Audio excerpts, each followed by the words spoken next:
mayam bukhrum jari impact TV ki agenda Manipur miyang tabi bo punam po aham da taram oksari loina loina ngasi akhoi na khana jigde topic simor oina hantak august tang kuthama thoida Manipur gi state assembly da pass bill ahum si pass tor matung da maru oina Manipur gi singi lamdang leba singi isil naw sing yamna kan yelakpa haiba bill sina maru oina makho gi tribal traditional right masung makho gi hak mayama mang hab gi wafum dagi yamna kan ba violent oiba akho gi protest sang tharpa loina loina na makha tana bill si pass to bigenu amsung government SNPB genu Governor SNPB can have from sea like high basing matanga, Karinam to no high problems in Sila FC, Tasin Manipur Sakargi, Kongtang Soikibra Soidabra, Musum tribal it's now hands Sumbra Sumdabra, high basing matanga Kanan in the Bakugi, Anis studio the links in the lives and Mutata extreme writer, see Telegraph special correspondent in Fall Kellen talks on the Tamabu Hamatram Oxley Musum. Thanks for joining to Agenda Manipur. Markta Kugi middle the lady was Len Gangte General Secretary, Janatadol United Manipuni, Lemusatramna. Oksari musung thakat phung doksari loina loina na igi hek writer lives na tamo dhanavi laisram social scientist na tamo butaram oksari musung thakat phung doksari tamo yana hota da jani wa phungsi bill se Manipur program yamna pam na thani han akan ba khungjang jangsal kan da mi oi khogi mahiroi um phau leitra matung da masi bill se pastor pani Manipur program especially valley da yamna taram oki yamna harau ba mo apok na kimram de masi gi khogi yelhumi kan da gi bill ni na adubu hek pastor bu numit da chorsan put aso bo irang mahurga mi oi ani hum siba hoki loina loina makha trak pa da su asum siba hok na mi ni pan muk sibi condition ma le government na hai masi taseng na mak khannar ga tawbani tribal gi interest sokte hai tribal sinai ma khogi interest oi ani isi asum base amadi leifum joi kanana sumbu gi tin masi sajan kai khogi taseng badi bill ji puthok tring ma mang da ko bill ji pass to ding mang da singi sinau sing naga gi su kuki gi su thudop mot legi den khali aduga bill ji pass to matung da si yongna magi reaction yam wang lak puse masi yam political way in the sense that aina khanjabada hojiki bill ahumje magi Manipur people protection bill waro adagidi hoigi MLR Act Manipur Land Revenue and Land Reform Act magi amendments waro adagi shop establishment gi waro masida akhoni yengba yabasi hojiki kenosi MLR Act kenosi su khoi chanari ji district mari jiga some portion of the Chosanpur gi area khrane bako haibadi masida haisi non permanent members natraga non Manipuri na lamdu leiba kandane ba khogi magi local self government gi inquiry togdeba adegi commissioner gi thak talaga DC gi level logdeba adegi government jorokpa cabinet lakpa ga herse ada khogi yellow mine leijari ba ko aidi naga warsu kuki warsu aidi permanent khogi residential gaktani dina adegi non Manipuri su natte dina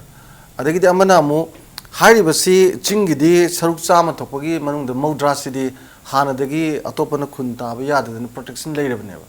Aduga Beligi Yampikpa Saruk out of hundreds the Modrazi Kaidokarga Modraga Nitonia same with Nipan Zida Pikrava Lamzida Kogi Magi population men land ratio and Kanda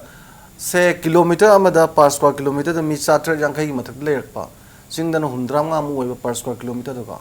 Sina belly da labor pressures in a maram work na magi buildu akta yeng benataba buildugi magi background adagi philosophy of the bill yawriba adugi detail du yeng amade ai thodongna masida warong ngai leiteng khali hoi magi 51 magi batch year 1951 oibedo aduda kukisinaw singi maroina chin hill degi lakpa kangbu sing sina karigumba kuina khundra adri ga na khalaga magi nuairam deba laitra di lermadi khangdre ko Adi matang da su adai da magi akhangai jina mot pinaba yam lei haidi Manipur gi boundaries di khoina political boundaries sikhang taba historical boundaries su lei ba historical boundaries di ningthau palingai da di madi am fluctuate toidena kaim kan da China yawi kaim kan da Brahmaputra pan yawi kaim kan da pixelli maduda akhoi gi historical boundary da leiramba se suppose Kabo Valley hase Kabo Valley da leiramba isinau singdu Nehru na pitokra matungda Burma gi oigrap sarukta moiji foreigner oireko moiji transfer of population gi right lai moida moina laksa ga habada di kesu thingbadi aponte ala sigum mayam jingji gi technical oba pot mayam lai aduna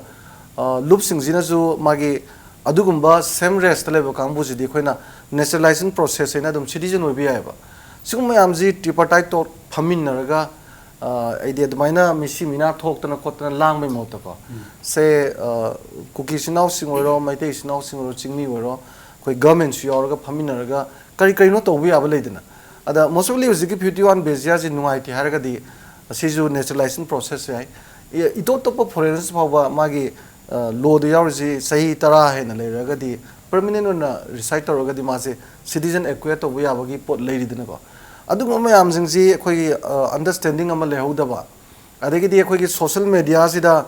pai hai ba adi manipur da ju tongan tongan lup singna kanglup ama nusina da bi wangang hek to ba sidagi apprehension ji yam chaw nu le ra yamna nuai ta ba thok haning da ba thok to thok khi na khale ada sida yam nuai re je khoina yam yeng ba yar si nagai sinau sing di almost kaimbo moi da kem kai de 51 bezia ju sokte adagi di magi akoi ki people protection bill zina ta ba nangi uziki len gi ju soktre adagi di sub establishment ju kem soktre ko ada moi ju yam phajani yok se leji yam political way habdi hoji hoji si nsna am ga india government ga wari sanari basida moi gi si yamna transparency leitre aidi modi ne yamna participatory democracy gi adagi democracy ji yamna khoi transparency lege dong haijara ju asu yamna maru oi ba khoi accord amada madum yam du miyam khangandana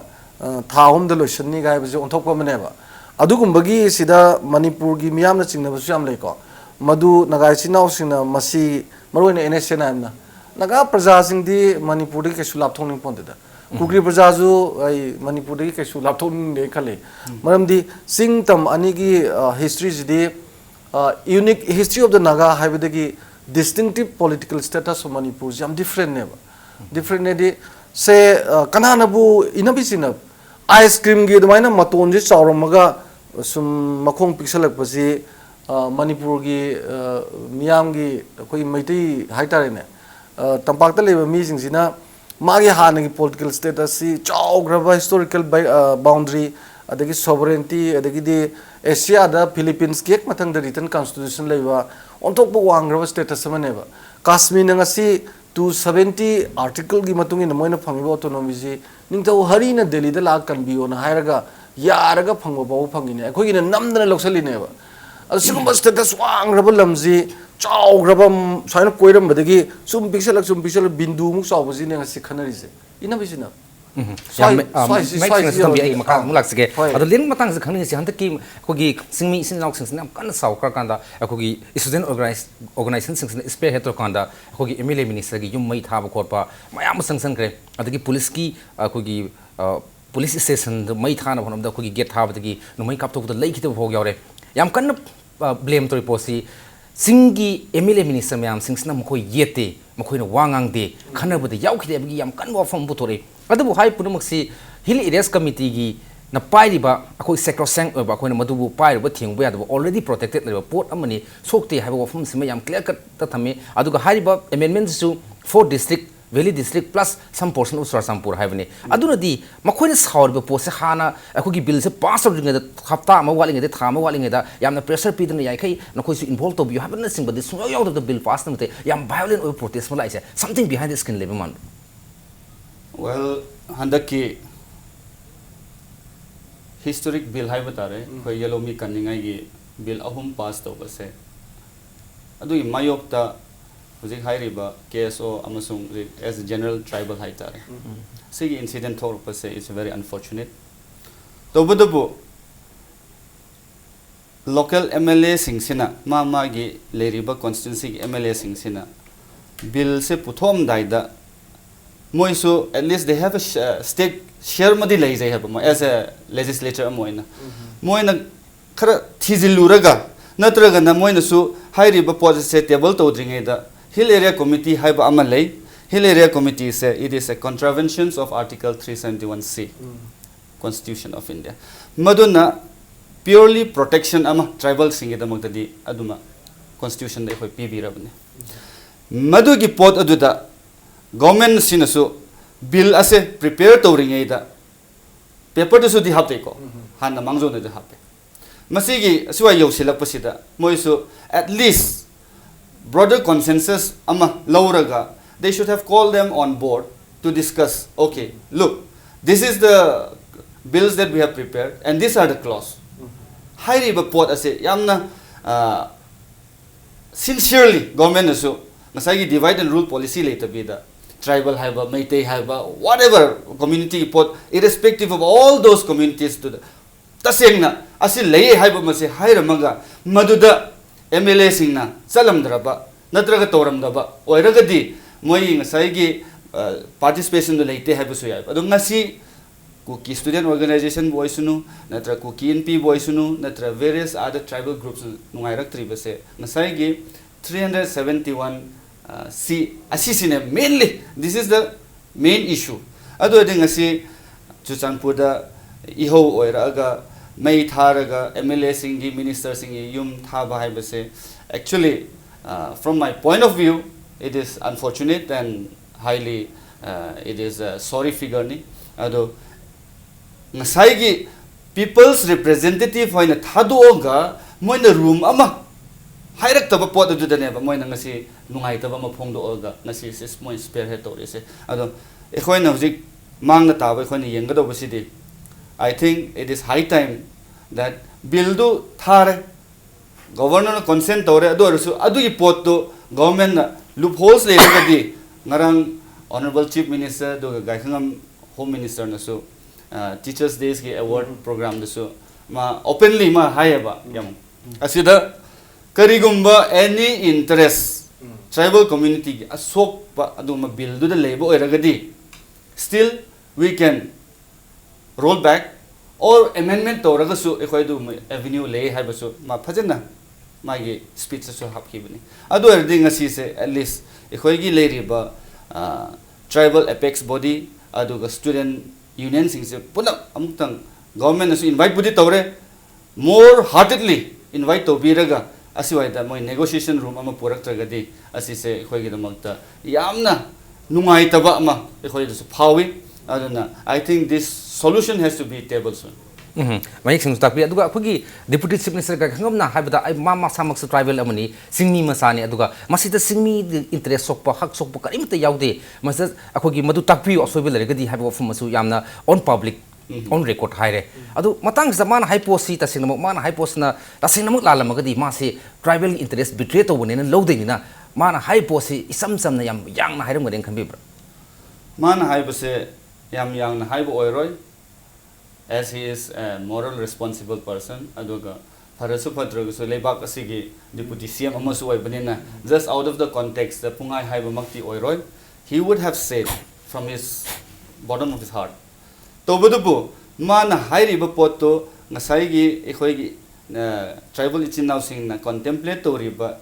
clause ngasai gi bill aduda ekhoi gi tribal interest so haibado tasengna sopa mafam du puthopiro haibine government so adordi ngasai gi ekhoi gi tribal ichinau sing so or various social organizations sing so ngasai gi manung na content oiba moi da disagree oiraga pamjada ba pot do madi moi table so to batai ba adordi ngasi deputy chief minister na miyam gi on behalf ai so tribal ne hai yes he is tribal even for the fact ai so six tribal ne na ado ekhoi su ngasai gi yellow me kaninga have sidadi khoiso adwai ge sentiment dum lei bane ba but that bill which has been passed ngasai ge ekhoi tamodan news haire 1951 census dwai pot da khijiktang loophole sama leibugum tobodu khijiktang semdok simjin toraga hek bill ase mapum phana both side of the canosi the yabu yani pot discussion almopi ragadi I think it will well settle the problem tong khele sim tang the NPF ki legislature mari se resign to re habiki wafum malai masi confirm tawi khrai tong na dikrai aduga pir ground si bill sina akhogi tribal interest sauna sinare masina haksi yam sauna kanu to khra aduga autonomous district council in Tamil masung Sandil district ta NPF ne majority ga ngasi bo ADC constitute to de wafum mugasu lai masigi mathakta bill se pass ab mutam da makhoi bu protest to no bi tanza pi gi the hai se kai phu jasi ai phai oina lawe maram di taseng wangang bi tanza se pi gi de bazala assembly numitu ai yokje session du proceeding du cover tong na ba na wa 3 bill ahum pass to gi bisa within 10 minutes discussion amte to gi de adu makhoi na hari do adu on the floor of the house ai bill jing matang da ai kitang ai opinion share to jage mayam dai phongdok express to jage hai wa from de kano ri NPF tana present or MLA amatan harti bill kano da 31st August ta introduce tawre minister ohumna concerned minister ohumna numitu introduce to matungda house na aya pir matungda numitu da bill jing du pass tawna ba concern minister jing table tawre adi house ni yabira bra haraga adi yare pass tawna taw admai tawna pass taw pot amane ba adu makoi na hari ba speaker da khoi na debate tawjage debate tawbuda khoi participate tawjage na haibise magi office chamber da ari tongana mai hairam badi approach tawmbadi adu madi khangdre aduga on the floor of the house study bill ji passed to matang jida kanamatan wangang drone wangang ba bu speaker du mane adigi leader of the house chief minister ne revenue minister ne adigi kano ne labor minister ne ahum jigatani aduna masi moina hairisi most probably hairam besu ai akoina mon haide machin tv ne hekta haibusu khangdana haibedi lali adu speaker office ta discuss to bu da khoi yaujage kaina normally adum che pisan obisi mang matha pisan obisi adum tongni adum mada oram gadne na ai khali admai len matang si mo khulak sing si khana nei ne bosi ta sinama congress legislative party gi clp gi mi pham tung da sumaina bill pass on obe ofum che ihan han lakoni clp gi mi pham da tribal mla minister mayam khak yawi mkhoi hana loin khangabuni kari mo masi mkhoi gi interest yam soi khangagadi mkhoi na hairam mo soi madu taseng mo sok tabgi oibasu oiram gada bu sumale aduga hill areas committee gi su top top leibam su lere hill areas committee gi da maduda sokte madugi wangota leibni na akai pi dabni hill areas committee ga particularly mutanaram dabni haiba ofam mala adundi matang swaida taseng ma hills ki representative sing se thamoi sing ena ber lo da ramdi makhoi loini yawrok processing yawrok lakhi bung aktani makhoi ni kai no makhoi gi praja sing si yawi yawde na yam bolli yamna transparently fudu pangam dis CLP gi meeting da ayamba sarjan hujik na haibagumna ayamba se tribal MLA yawi hain chumi adu gi discussion gi room do da perhaps moi own government leibanina same government do da lep khallaga bolli any tribal congressman lep khallaga honorable chief minister mamang na lep khallaga masi gi bill sei pamde asi se khoi interest tribal interest sok pani natra koki community sok pani natra adoi community sok pa haiga da bol ama sele ramon tobudubu ngasai gi hill area committee da moina refer to ruraga pot se normal procedure ma de chanhalama gadi I think today this agitation ado asiumbagi total revolt torakpase asimakti leiro haina khali ado ngasai gi MLA singdona haining agasu haibagi tanjama phangdabasu oiramgani aduga amarom nakanamada moina khangna haige hairagasu ngasai gi amuka same government ama leiribunina moi oppose tawgadabudasu moi tawba ngamgadaba amatai udabunina adudi sarkar se yaram dina tasino magi people's representative amona mihut amana laiba magi right responsibility singdo khudong saba khargi damata yon thu en lower well that is subjected to their individual personal maramdi praja gi mihut uni lakune praja gi voice su lawgadamne adubo sarkar se yaram dina voice amda puthok pangam dragadi modu masi matik sign lobu yare hujik leiriba issue asida moi ase moi gi right praja gi right yon thu haiba asidi clearly mayam na hair sidi moi se praja gi natre moi own individual vested interest da moi politics to rabani ekhoi nak piningai gi adumba representative natre haibane ba hujik se adu aragadi ngasai gi moina peoples na moi ba thajaraga MLA on ma thagalakpudo at least they have to advocate and ngasai gi leiriba kendra gi MLA singduda MLA singduna leiriba kendra gi leader singduda social organization koraga yango ekhoi bill ase si leire adu desi phauda khoi discussion ma tore noi gi view kari no haiba moi mathodi leiribne ba mathau to dabudu de ne soi rai se yes ya mixing tambi tamukhele khangjening si all tribal right protection forum adi all tribal chief forum manipur adi chief association kuki in pi zomi council mar in pui united naga council myam singsna mifom se pangthong tung da mkhoi gi last tari posi manipur person rule thamba loina na bill se pass on daba aduga masi centered oina takhaiba aduga khoi governor SNPP gi noi bo fum simala adu punamaksi masigi mota akhoi ngasai tamon so habi khiba lena so habi khiba akhoi si loina civil society gi student body gi public leaders mam se pun khanmin rakanda ngasai gi dak khana to buna ta kari to buya gi habgi solution se putok punen phabran ta sigi sina solution en lobi sajan aina paumi amoina aigi experience ta hoi hariba ꯉꯁꯥꯏꯒꯤ protection of Manipur people bill da hairiba 51 gi record mayam haiba adigi kenogi land law amend tawida lam level any non Manipur person na lam lege harbodi magi procedure mayam lerni krai de lege daba in the state of Manipur haibse sai sida ne moina kitang tawse maram de khoi land law ching da sana de certain area khara government na action haibse government educated notify to ken khara de to procedure khara de natna non schedule tribe na lebi adi haibne ba adi huji ki po sai sida ngasai gi in the state of Manipur da non Manipur person amana lam lege haibodi final approval to the cabinet and people have been sida hujiki khoi travel is na usina moina interpret to rise hujiki land law jing the extent to have never moin law interpretation je sine go adigi amana ngasai 1951 gi record ahum se khoi citizenship ne adigi kano ne census ne adigi village directory ne sida makoi argument se makoi na have suma have hari bo keno sida matam dudi 1951 dudi administration gi keno si kya kan leitri adu record tawgada ba census tawgada khot interior area di yogde matam dugi mamang digi lerlaba adu hari ba kari ba record om jiri am dro goidi mojinan Manipur person ne ji woidoi ne akon action swai sida makoi si taseng na Manipur da permanent resident hoina ba matam sahi kya digi lejaraga su hari ko to yom dradi makoi outside the world film sum ba keno sinani adu bu masi hoi solution se solution ji matang je da sajana in ujabum le sum kuina sinfam ji da pamu na thabak tog jero posida naga integration yi wafum le re adi cookie state urchi yam li re demand amni around before 60s or early more adugi adai de horok po ne ba 60s adai de horok po ne ba aduna hujik lai re besi makhoi gi di hujiki kanodigi wanate tanaba tanadaba haibusu adudi moina moi argument gi akhoi gi ammunition thib ne adu whereas kanoda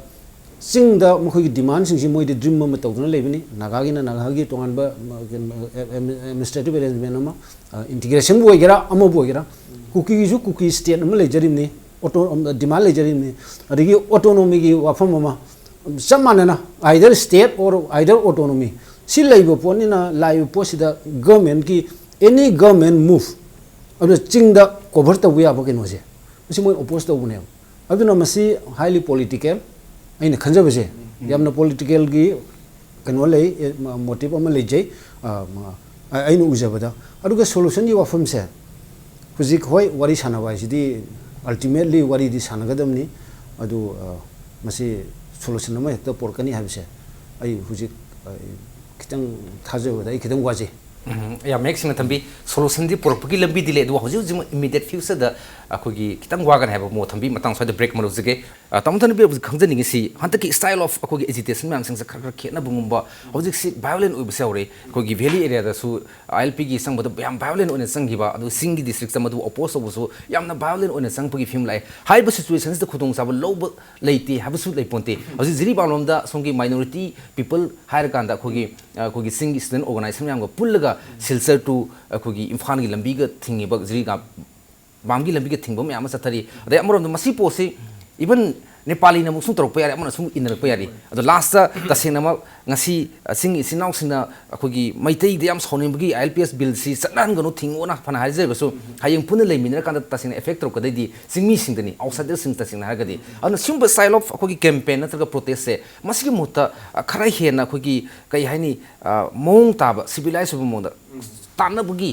oimna sangsan bada mathau tharaba natragadi hariba train sing sum sakragadi Manipur gi furuk khuding mona any protest to the sigi film se laadi madu marai ba kari ode mani kaino ni akoi movement si gi magi changmagi mong method se masidi government ki response ka ju mari leni government sina praja ne pam jing si yenga yamna thu matam da maduna reasonable claim oiragadi piragadi yamna henna violent oiningai yote ala karim kan da khoi gi magi response government gi yamna kraini khoi gi yam tapthaba delaying tactics toba namjal laga thamba sigumba ladi mai discontentment du prajada yam sauri idina adun maram moidana karim kan da khoi gi pen da budu sum henkalak padagi fugai rakpa ma adu ju mami khra tai aduga ani subada khoina any movement si democratic space akhoi gi democratic space pidre से Delhi दगदी फने यामना highway दुनी Koyna parliament मनाक्ता कोइगी खोंजंग सिन बदा मोइगी grievances cell लेदना फजना होइजिलगा ngang ngang बसिजो मयाम तारगा ngang ngang बसि दुम फगिबा अखोइ इसिन ngang ngang जो अमत लेत्रब दुनी लोइ समन खाजन दना देगी पोलो ग्राउंड ने लेरम बसिजो जिगदि सो लोन दना मी अखोइगी डेमोक्रेटिक स्पेस था मियामगी मागी ngang बा इसिदि सोरोक तन लेत्रबा अदना सोरोक त लोइ थोलेबा को सोरोक थोरपसिदा सोरोक थोबदु फरे को दुजु ngang असनो street थोलपैजे अखोइ ngangbam लेते तोइनेबा अदा लुरिबदि any movement da organized ba disorganized ba ani leini disorganized way jing je khoi gi luching ba jing gi ason ba oidoi ba se 18 june du haipet yam miyam jina assembly mai tharim ni the quarter loi tharim ni mla jing gi adu no re single kupang na thana ba khun da sanga mai thaba tok de ba ai da organized way ba adu maina loop sing jigi keno sing sina hana awareness phajana pi ba adi movement manung da ju monitor to ba mamang goding chalaga chumthok chumjin tawbagi posi sangai khale kainoda movement tawda khwaidi maru werje magi spear head tawribaduna tajin wer tadon weraga miyam jina tamachin neba tamachin duna chake du swai sakhala di pharena tamachin haidabadu haidara phare machin wangkhalaga masana lemora di sa susal roidana ada khoi ji sumaina spear head webaduna mai unity of command legadong neba unity of command ji mana ngasi si tobiu abji loi tobiraga di mana span of control je dum ngammeba ada mana haibadu tawdabida mana thokpa tawraga disorganize am warakpagi mongsi handak yam chong tai aduna manipur da anuba movement ama tawningadi amona miyam jingse awareness paktakna pibagi darkar hoi khudamoina se khoina lambi thingbaje kari kanage da bandorji kai no harakanda office ka mi jingdu thingaga maduna sarkar ki machinery ji thabak fail hoiratna sarkar na demand pige na khalen baju oidoi neba aikoi gina office ka matam ji kanam thola roiba adai sai sing chalo ga thola neba ai di torni ara ba tor khana ni ama torna di ware do iru jaba mung sang grani do office um kum doini adai iru maitha jar ngak tang pothara mu thola bu nungdang nongyai bu king doi neba sumaina khoi gi sida yamna disorganized ba duga miyam gi magi massive reaction large scale participation jigdi it's very yamna tang opor oi handak se masimak si am thaga ningai ni ado spearhead oi basing sina moi miyam jing jigi magi span of control unity of command ji leina ba yam phajaba organize mong da lagadi phane khali aduga manipur su sumaina khanbam leireba eu to bo khot pa kem kam pote amani sidradi thawai ji thadok tradi phangaroi kaina khanbam ju leigreba aduna even Robin Hood leram da handa ki movement je sang daram da ju ai chumdra aduga cookie sinau singi post ju ayo gri numisa khara si baine ba adai national media su yam bias lei sangraba tha ma khai gi hold the movement se to bu not a single kind of have the focus to de numitugi du di hack the all the print and the both magi electronic media da yam sathi na focus to aduna aina sum khanjaba da my movement gi magi low river strategy de violent nam work posidi government ki response ka mari yam leine khale atamo yam phajana habiri len dai khajani si akhogi style of agitation movement mayam sing manung chan na hojiti akhogi social media network Facebook kumba Twitter kumba WhatsApp kumba mayam si yam pak sana lari khai draga su si pai di loin haiba thaba di loi haiba admai to dana khongjang loi singsina man achumba moda phajana magi mind si guide tro sangsala di phaba masina amaga sauna ba akhogi wai wata yam tina haiba yam tina handana khanba adi usit thoi dana ngana basigi handok khanjin yam sna so problem mo oire panina tangai phadana sari gai di ngaktang inhan ba matau tai na madugi step mal handak manipur sakan mate khra akhogi internet ka thing base adubo masi pura thing badi nate aduga masigi thingi posi ngasi ji condemn to yo from a press am to uzi adum tangsi laksaning si Kokrajhar da National Democratic Front of Bodoland ge songbijit faction na tribal isin now akoi adivasis me ma hat ubagi reaction duna Facebook tagi internet tagi Twitter tagi WhatsApp me am tagi sima me am samaram or kan note is ki mi khudima India ge mafam khudima to furu tala khibele habidi asem badu ubadi nataba mon the piro mind the piro negative aspect me am dina akoi na khojang sangsan bakanda hojiki so habiri ko adu akoi na hojik si internet social media network leirena pangai da haina basi kadai phau da masina solop yai see it is just a mindset social networking the ekhoina picture upload to ba natraga a very derogative statement gumba iba natraga kari gumba off scene gumba से system ama lakpa kanda afabagi potu khoina lawsilagadi afaba rom dai khoina we can utilize it in very constructive manner ado laibak theory sidi between the age of from 14 to say till 20 to 22 phau aging sinaba yamna hajikan gi technology techniques yamna moida ikhoidi hena moise yamna advance moireba ado the moina ngasai gi any incident thokpa kanda se sam naib hana ki chuchan pu thokpa kanda thai upload to weba WhatsApp to Facebook to adagi amaduna kare nange ase SMS thaba adagi de internet upload muk tawra thaba aduma potse loina through social media neba. So when you again come back to the good and the bad of the social media to the chumi karigumba oigadoba issue matsasu issue out of proportion da chawna thokhan basu it is one of the factor adubu ekhoi gi lamdam sida leiba naha sing sina hena aggressive oi brahina khale ngarang nahanda patel gi kota gi tanaba kangbu lakhs together mi phare phure towe moi upload towe photo moi WhatsApp thaiba adubu negative the chatte haiba wane da it is the way how you take it and how you use it neba potse adudi last day khoina losing gado ba pot de how we take it the issues ado the issue na tabada ama hek upload tawraga thabada sentiment ama thograpa kari uma khangdaba mi su khanghalaga mangon henna emotional oi halakpa haibase thoibne ba ado in one sense government and haki diffuse to nya again the internet highway social media shut down to base just a temporary measure budi oi ba ado a point of view de a city yaning de why because we have freedom of expression freedom of speech aduga media fraternity sisu ekhoida aduaida ekhoi barrier thamba yade ba ngasi asigi chaitheng phangi base not only to all the common men khakta nate ba ngasi asigi yamna negative point ma lai se kana phangbra haraga even media house I'm sure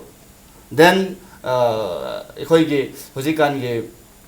internet serve tawraga ekhoi gi message thadok thajin tori ba kangbu adagi hoi ekhoi gumba yamna constructive to use tawraga business thadok thajin ba bank gi account statement phau laktre ba paisa sing thok pada asingba pot se khalaga di ekhoi gi damakta asi se yamna harassment ma oira bane ba ado government na to base ai di to haning de athu matam da ase rollback tawraga as it is social media se chanhan ba ai pami adubo chanhalle hairaga miyamna any agitators oisunu natra any public na as misuse to godobudi that is offense against the act amade ledum leizabanina aduwaida public na su yamna sentiment oiraga su yam ka henna mi amagi thamoi ama hen sokni pot thagat to budodi ai su pamde ado hoi tangai padana aina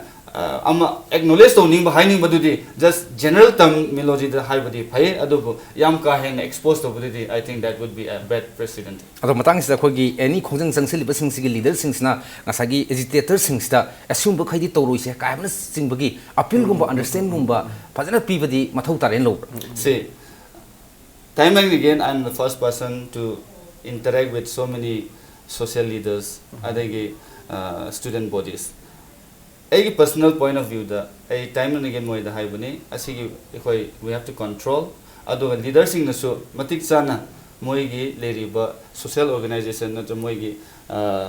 kano CSO sing makhai se da so asigi pot asidi control tawraga ekhoi na unnecessarily we should not invite any kind of communal problem just because of picture thabigira just because of SMS tobigira natra just because of some other issues tobada mi ma sokada bududi phate ado it is high time that senior leaders of CSOs ado apex bodies sing that asidi irrespective of any caste and creed religion ni matang ni koin haibse sidi taseng na ikoi we should know do's and don't yamna nungai ja wafam na len gang te na hoi manipur gi tribal gi leader mayam khak lega su manung hutna na tra agenda manipur da saruk yaw hana baton phanyam trogo su lakpi da makhogi issue sing makhogi voice sing makoi na kari pam he na ꯈꯟꯅꯅꯕꯒꯤ ꯇꯥꯟꯖꯥ ꯄꯤꯕꯤꯗ꯭ꯔꯒꯁꯨ ꯂꯦꯟ ꯒꯥꯡꯊꯦꯟ ꯑꯩꯈꯣꯏꯅ contact ꯇꯧꯕ ꯈꯨꯗꯤꯡꯃꯛꯇ ꯃꯥꯅ ꯁꯔꯨꯛ ꯌꯥꯎꯗꯅ ꯃꯥꯒꯤ voice ꯃꯌꯥꯝꯈꯛ ꯌꯥꯝꯅ ꯂꯤꯕꯔꯦꯜ ꯑꯣꯏꯕ ꯑꯃꯁꯨꯡ ꯌꯥꯝ ꯐꯖꯕ ꯀꯟꯁꯇ꯭ꯔꯛꯇꯤꯕ ꯑꯣꯏꯕ ꯚꯣꯏꯁ ꯀꯌꯥ ꯄꯤꯕꯒꯤꯗꯃꯛꯇꯗꯤ ꯑꯃꯨꯛ ꯍꯟꯅ ꯊꯥꯒꯠꯆꯕ ꯐꯣꯡꯗꯣꯛꯏ ꯑꯗꯨꯒ ꯍꯧꯖꯤꯛ ꯂꯦꯟ ꯒꯥꯡꯊꯦꯟ ꯍꯥꯏꯈꯤꯕꯗꯨꯒ ꯃꯔꯤ ꯂꯩꯅꯅ ꯇꯥꯃꯣ ꯃꯇꯥꯡꯁꯤꯗ ꯂꯥꯛꯆꯅꯤꯡꯉꯤꯁꯤ ꯑꯩꯈꯣꯏ ꯃꯅꯤꯄꯨꯔꯗ ꯐꯨꯔꯨꯞ ꯃꯁꯦꯟꯁꯤ ꯑꯃꯒ ꯏꯚꯟ ꯃꯅꯤꯄꯨꯔꯗ ꯑꯩꯈꯣꯏ ꯈ꯭ꯋꯥꯏ ꯆꯥꯎꯔꯦ ꯍꯥꯏꯕ ꯅꯥꯒꯥ ꯀꯨꯀꯤꯁꯤ ꯌꯥꯅ ꯄꯣꯟꯇꯦ ꯀꯨꯀꯤ ꯂꯦꯟꯒꯤ ꯋꯥꯐꯝ ꯂꯥꯛꯄ ꯀꯥꯟꯗ ꯁꯣꯝꯗ ꯑꯃꯨꯛ ꯇꯧꯔꯛꯀꯅꯤ ꯁꯣꯝꯗ ꯅꯥꯒꯥꯂꯦꯟ ꯍꯥꯏꯕ ꯀꯥꯟꯗ ꯀꯨꯀꯤꯅ ꯑꯃꯨꯛ ꯌꯦꯜꯂꯛꯀꯅꯤ ꯑꯗꯨꯕꯨ ꯍꯟꯗꯛꯀꯤ ꯃꯇꯥꯡꯁꯤ ꯖꯣꯃꯤ ꯅꯣꯡꯃꯤ ꯀꯔꯤ ꯀꯔꯥ ꯂꯣꯏꯅ ꯄꯨꯟꯁꯤꯟꯅꯈꯤꯕꯒꯤ ꯇꯥꯟꯖꯥ ꯑꯃ ꯐꯪꯉꯦ ILPꯁꯤꯅ ꯑꯗꯨꯒꯗꯤ ILPꯒꯤ ꯊ꯭ꯔꯨꯗ ꯄꯨꯟꯁꯤꯟꯅꯕꯁꯦ ILPꯒꯤ ꯊ꯭ꯔꯨꯗ ꯑꯩꯈꯣꯏ ꯃꯌꯥꯝꯁꯨ ꯄꯨꯂꯞ ꯄꯨꯟꯁꯤꯟꯅꯕ ꯌꯥꯕꯒꯤ ꯂꯝꯕꯤ ꯂꯩꯇꯕ꯭ꯔꯥ ꯑꯗꯨꯅ ꯍꯦꯟꯅ ꯐꯔꯣꯏꯗ꯭ꯔꯥ ꯁꯔꯖꯟ ꯑꯐꯕꯗꯨꯗꯤ ꯑꯗꯨꯝ ꯐꯅꯤ ꯑꯗꯨ ꯍꯧꯖꯤꯛꯀꯤ ꯀꯩꯅꯣꯁꯤ ꯂꯥꯛꯇ꯭ꯔꯤꯉꯩꯁꯤꯗꯅꯦ ꯍꯧꯖꯤꯛꯀꯤ ꯑꯩꯈꯣꯏꯒꯤ ꯒꯚꯔꯟꯃꯦꯟꯠꯅ sections of the internet service shut down tawise sidai lena harbado I support tawi masi longthokadamni mandi akhoi media khakta nati masina business ta kari da e transaction e ticket effect tawi ne hoi tawi che business for collapse ta we film ne ba lai pose hujing matam jidadi aduna government si shut down tawri sarpudi kananu tolo pira thamo sere yam phajam khamom thamo monitor to holo ari block to ba ari lokthok ba to yam yaina asuma measure khara shutdown to bujidi hoi khudaki oina as nakangi for a few hours me udana ba id objectionable can oi ba highly implementary can oi lakpa kanda to buduna amani adu bok to oi dabni aduna government ki machinery some 1 to 3% monitor to godoni daily 24 hour to godoni 24/7 to godoni adu manipur gumba yamna karani sensitive ba adi class of interest level mayam sugumba dadi hujiki hariba kano social media sina amang pore hargadi hujiki du kano amani masi government na mijel logu ya inkale aduga hujiki hoi alpina kare abnu hujiki do alpina kaina hanba naga kuki ga ngasagi janaram do mayam punjal ieba admai tawdana ngasagi sam akhoi singmi singna pam da area khada swada modify targa cc khara relaxation targa khara matasan khomjalaga yabdu puragadi tasingna haiga da loina yamina deini ILP na naga kuki ga punsan khibugumna singi praja punsan khibugumna singi praja ma sung akhoi maitai myam sing punsan bagi lambi di leitabra ngasagi modify tawbo oiragadi yabgi lambi lebinina sigi tanja se low ba phatabra sajan ma se ma ama yengsi hoi hujiki du langna no hona ba outbreak tu thole Churachampur da akhoi kanu no misida bill pass to ba September 1 da next day the chief secretary kananum tharo khoi wali sanarge adu toge haire adigi thage in tawre thar kenu atmosphere is conducive oire na haire chief minister na advise kanu tawre khoi invitation thare adigi deputy CM na mu appeal tawre adigi chief minister masana ngarang mu kenu da mu haire sumoi response lakte adigi moina memorandum rally ma kenu da Churachampur town da chal matung da memorandum submit tawi ade ex gratia wafum aduda mayam yawe adu withdraw tawre hujik phawudi moji wari sanabi negotiating table da lakwi film du leite aduna moyi punjal ise siju kai kari gino kai do punjal le no je alp one te ba ani sai ju haja re moidi anything khoi gi kano da administration je sing de extend to boya bo pon la kum sing de moy adum kano to gune maram di moyi to an dream mum le je adu le je baduna hujiki punjan na resi ju atai na teo sonda amadu huji yang laure ni adu my enemy is my friend idune huji to is punjan leisi interesting common interest hoiba common enemy im leiba adu na si khoi enemy ni ka ji khoi ground reality khoi huji khoi gi manipur ching tam nuksi chana le minari ka hebse masi khoi taseng na ground masi leibra ka ji khoi keno to bu yaram ne debate to bu yar problem ne adu na negotiation dadi lakudi phai du hariba certain area moin objection lu tawriba hill areas committee ta tanam di hariba adigi 51 year record me adigi land law amendment gi anigi karige shops and establishment gi ek amendment gi karige hari me amse si semdo ga yaw pon nakne adu moi interest to soi hari po to semdo ga ya ne ba adu semdo si akhoi de sakar point out to biro akhoi semdo ge we are ready haiba kan si laktri se swai si de ne ba ina ngasai gi faminarga punjinarga amu kemo to busi alpina machum je taina li chingde punjin lali albi gi kemo sin biljin musam thongin to kun be yagadra ise ai buji ai doubt khitang leje अदबु कमन उ पोइन of the वारी बताई सानरगदि solution पुरप याबगी वफम खरा ngसागी 1951 गी बु ओरसु अदगी खोगी ngसागी खोगी pot लेबि योनबगी बु ओरसु land गी बु ओरसु property ओरसु पुनमक्तु लोइना तानरगदि लोइना यानाबु ngakतने हाबो वफम सिना ngसीगी खोगी एजेंडा मणिपुर गी डिस्कशन असिगी मरु ओइबा पॉइंट तो खोइ थमजरे लोइना लोइना ना खोइ मखोइदगिसु प्रोएक्टिव ओइना डायलॉग तौसी हाना सरकार की माइकई की मरी लेने माइकई की पुखलप मखोई रेस्पॉन्स पीब मतम यौरेन खंजे लेन मतंग साइड मतेक मा कोई कमेंट अमा हाइबि लोइसेंद्रिगे दाई कमेंट अमा थमनिंगे I think every citizen and populace of Manipur need a holistic approach. Every one of us is equally important than those of who are on the other side. And hygienic body, ekoi tribal apex body punamak kukin pi oisunu, UNC oisunu, adai Manipur oisunu, Zomi Council oisunu, and various civil organizations. Ngasi ekoi gi leiriba mangna tariba yamna uphill agitation ama tori base asina ekoi the solution purakado banate. My humble appeal is let's come on board with the government of machinery fominaraga maduda ain apamba ain aningba aina yengningba pot to the ekoi thrash out toraga